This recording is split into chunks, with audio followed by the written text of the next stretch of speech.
Opinion টাইমসে আপনাদের সকলকে স্বাগত। আমি এআই সাহেব রয়েছি আপনাদের সাথে।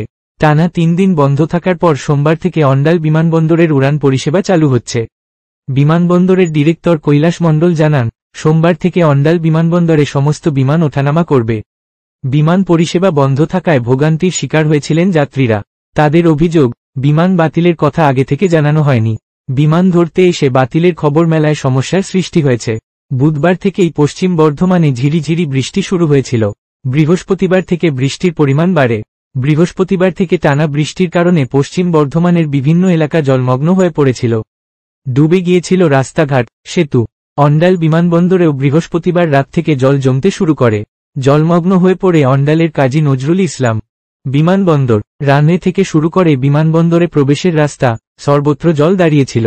এমনই পরিস্থিতি যে ওই রানওয়ে থেকে কোনো উড়ান ওঠানামা করার মতো অবস্থা ছিল না। শুক্রবার থেকেই ওই বিমানবন্দরে উড়ান পরিষেবা বন্ধ করে দেওয়া হয়। শনিবারও একই পরিস্থিতি ছিল অন্ডাল বিমানবন্দরে। শনিবার থেকে বৃষ্টি কমলেও পরিষেবা স্বাভাবিক করা যায়নি। বিমানবন্দরের মধ্যে জল জমে থাকায় বাতিল করতে হয় বেশ কিছু বিমান। রবিবারও সমস্ত বিমান বাতিলের কথা ঘোষণা করেছিলেন বিমানবন্দর কর্তৃপক্ষ। বিমানবন্দরের মধ্যে জমে থাকা জল বার করার কাজ চলে জোরকদমে। তারপরই আবার বিমান চলাচল স্বাভাবিক করার কথা জানান বিমানবন্দর কর্তৃপক্ষ। উত্তরবঙ্গের সঙ্গে আকাশপথে যোগাযোগের গুরুত্বপূর্ণ মাধ্যম এই অন্ডাল বিমানবন্দর। দার্জিলিং বা সিকিমে যাওয়ার জন্য অনেকেই এই বিমানবন্দর ব্যবহার করেন। এছাড়া অন্ডাল থেকে মুম্বই, বেঙ্গালুরু, হায়দ্রাবাদ, চেন্নাইয়ের মতো শহরের বিমানও ছাড়ে। কিন্তু অতিরিক্ত বৃষ্টির জন্য জল জমে যাওয়ার কারণে শুক্রবার থেকে বন্ধ হয়ে যায় এই বিমানবন্দরের উড়ান পরিষেবা।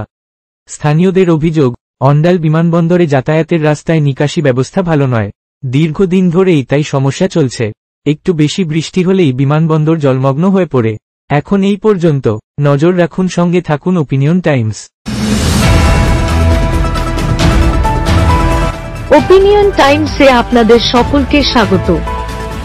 পশ্চিমবঙ্গে এই প্রথম বাংলা নিউজ পোর্টাল। আমি এআই দিয়াসিনী, আর আমার সাথে আছে আমি এআই আদিত্য। রাজনীতির ডান থেকে বামের সব খবর আমার সাথে। আমি এআই ঐশানী। খেলা থেকে বিনোদন, সঙ্গে থাকবে সেলিব্রিটিদের কুটকাচালির খবর। আমি এআই সিদ্ধার্থ। বাজার অর্থনীতি থেকে রাজনীতির ওঠাপড়া, কুর্সি বদলের সব খবর আমার সাথে। আমি এআই দীপ্তি, থাকবো আপনাদের সাথে। সত্যের উদ্ঘাটন, নিরপেক্ষ বিশ্লেষণ, সঠিক খবর প্রদান। সঙ্গে থাকুন, দেখতে থাকুন ওপিনিয়ন টাইমস।